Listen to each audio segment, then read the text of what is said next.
Hey everybody, it's Tripl-L coming to you with a live My Hero Academia video. These type of videos are ones that come out of live streams in chat with other viewers like you. In this video, we'll very quickly go over a topic and then I will show you the live stream highlight that inspired this first portion. This time around, we were reacting to an article from another website, CBR. It was an article about Ochako and how would you say it? 10 things that don't make sense about her quirk. Anyway, the way the video is going to work is I'm going to quickly try and go through the points here in a more structured format, and then after that you can choose to watch the live stream highlight where we were going through the article in real time and coming up with our criticisms and making funny jokes about the article. Now what I want to say is that we are talking about someone else's work, and if by some chance the original writer happens to find this video, I really hope you don't, but if you do, I just want you to know I understand. You work on a website, you write for a website, I assume you have quotas.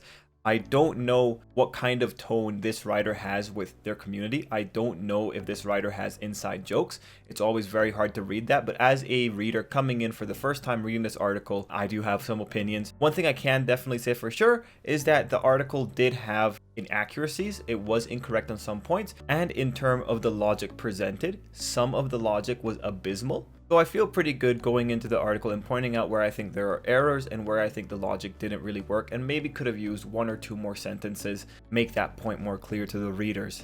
Okay, the sun got into my face, now we're really ready to go. The first point was she doesn't use her quirk enough, and I found this point to be nonsensical.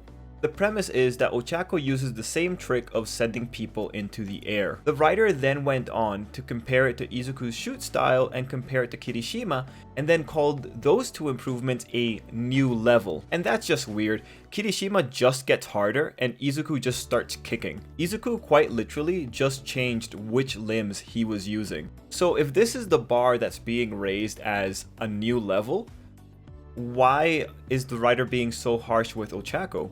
Ochako gets no credit for increasing her weight limit, she gets no credit for incorporating a wire into her outfit that she can reduce the weight of, and she gets no credit for learning gunhead martial arts and being able to execute on it.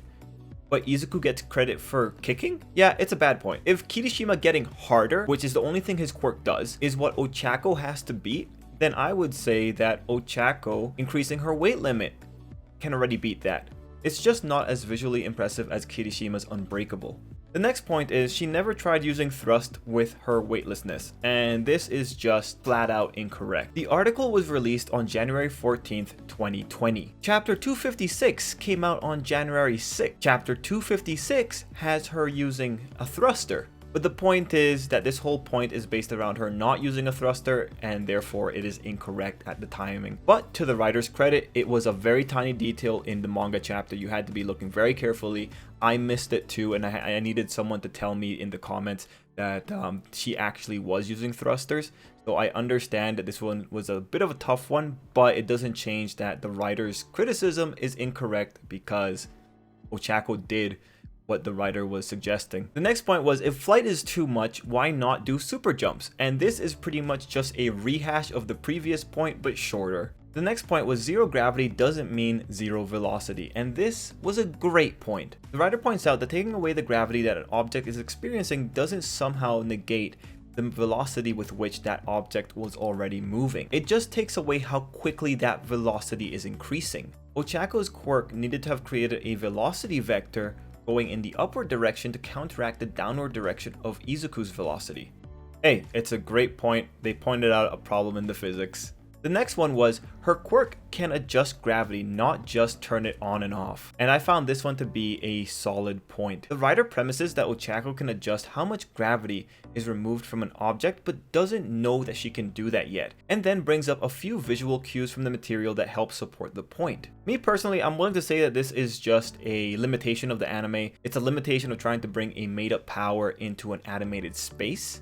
But overall, it's a well-structured point. The kids in Hero Academia sometimes have extreme power upgrades, so there's no reason to say that Ochako can't have an upgrade like this. And in fact, I think this is a very nice upgrade to give Ochako in the future. Moving on to the next point, why hasn't she replicated a material similar to her finger pads? And this is not a solid point. I get what the writer is getting at, but there's an assumption here that doesn't work. The premise here is that Ochako needs to study what her finger pads are made of. My counter is, how do you know she isn't already in that process? We don't see the kids filling out their design docs, yet Mirio has a suit made from his hairs, and Mineta has gloves that are made from the substance that comes out from his scalp. We didn't see the kids asking for that, yet here we are. Can the writer say that Ochako hasn't tried to get her finger pads looked at? Maybe she has, and maybe there's a magical substance in Ochako's finger pads that science can't interpret just yet. Ultimately, this point is based on,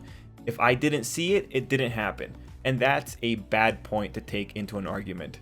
Next up, why isn't she always training? And I found this to be a terrible point, the worst point in the entire article. The immediate thing that everyone said while we were looking at this was, but the kids are always training, like as much as possible. Quirks are like muscles. This has been said multiple times throughout the show. Want a stronger quirk? Train it like you're a bodybuilder. These are the first lines that the writer goes with. First, if we're talking muscles, then the girl should be resting. Resting is okay to do. Rest is essential for muscle growth. Even bodybuilders do strategic resting. But that's not where it ends. The rest of the point gets worse.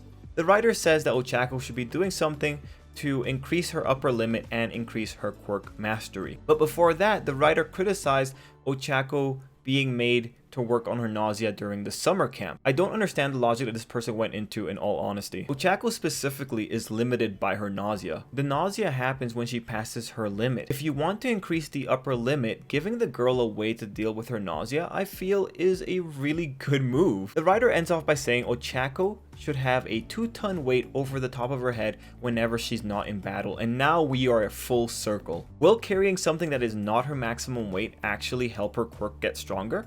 I don't know. Oh, we could make Ochako carry something that is more than her current weight limit, but then she's gonna get nauseous and probably not be able to maintain it before she spews. Jeez, how do we solve that?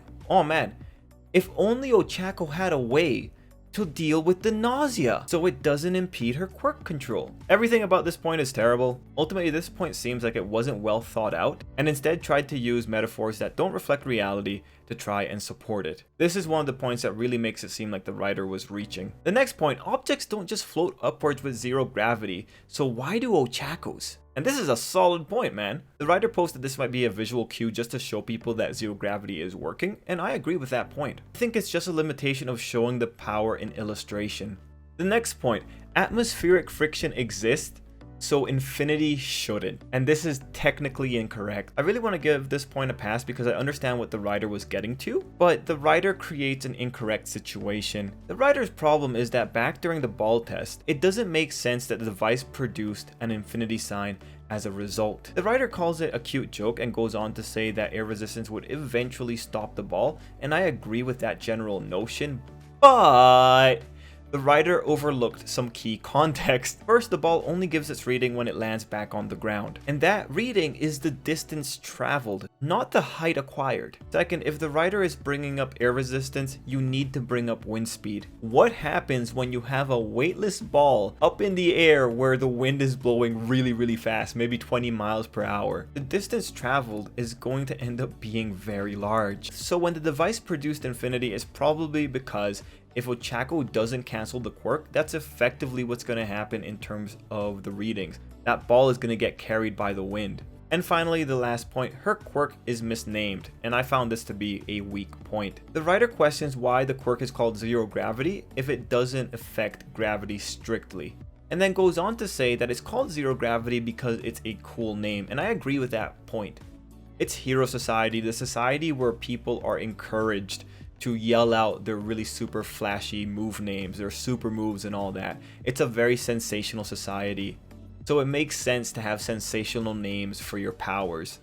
That said, the reasoning ain't great. The premise that the writer is pushing is that the quirk should describe all of what the quirk does, and that's just not the case for quirks in My Hero Academia. One for All does not describe what all of One for All does, and similarly, Toru's invisibility does not describe all of what Toru can do with her quirk. So my question is, why are we applying this standard specifically to Ochako's quirk? Still, I don't want to be too harsh because the writer ended off with a positive note, saying that they wanted Ochako to have more cool moments in the future, and I pretty much agree with that.